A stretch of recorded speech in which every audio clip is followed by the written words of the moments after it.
And thus we come to the final reason of why I'm here today, to very briefly discuss one of the initiatives I hope to be organizing going forward in upstate New York. It is my firm belief that development, smart, sustainable economic development, is key for our future. What I will lay out for you now is just one way, a novel way I do purport, to make this happen, and one I truly believe could make a difference. I am not here to ask you for money yet, but going forward, today, tomorrow, in the months ahead, I would love to have your support, your voices, your questions, your suggestions, your time when the moment is right, to help make this and initiatives like it get off the ground. Over the next 6 months, I will be going through the preliminary phases of setting up a nonprofit, tentatively named the Upstate Foundation, as to be established with the mission of providing assistance to upstate businesses in attracting and retaining graduating students in upstate New York. The students that come into our region every single year are one of our most valuable untapped resources. Sorry to the ethanol fans out there. They represent the fresh blood that gets pumped through our country, from households across America to colleges, with a little bit of luck, and then usually to the most demanding job markets. Unfortunately, those markets don't usually include any city in upstate. But this, interestingly enough, in a great number of upstate locations, I have found is not due to the fact that there are no jobs to be had.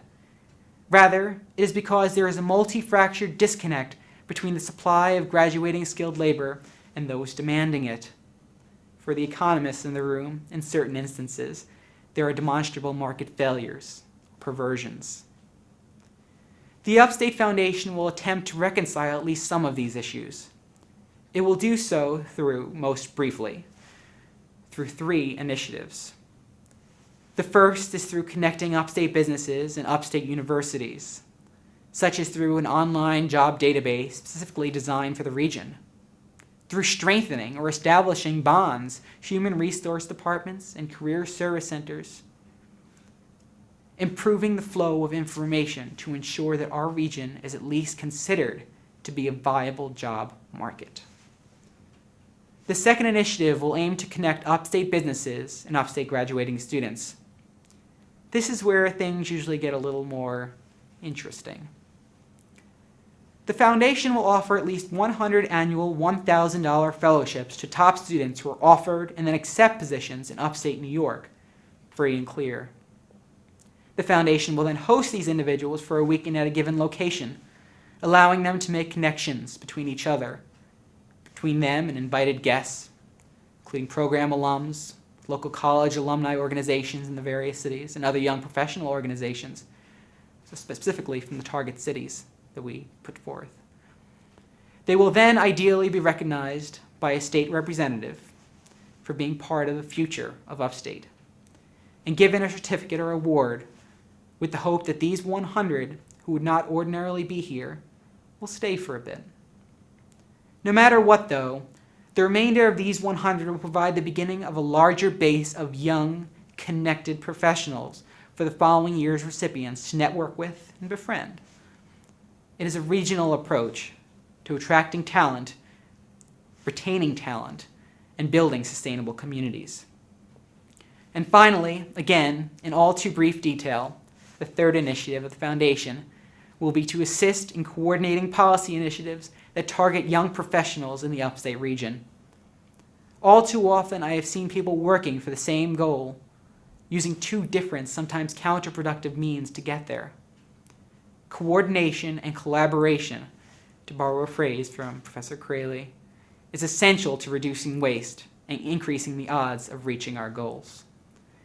And boy, we need to better our odds at every chance we get.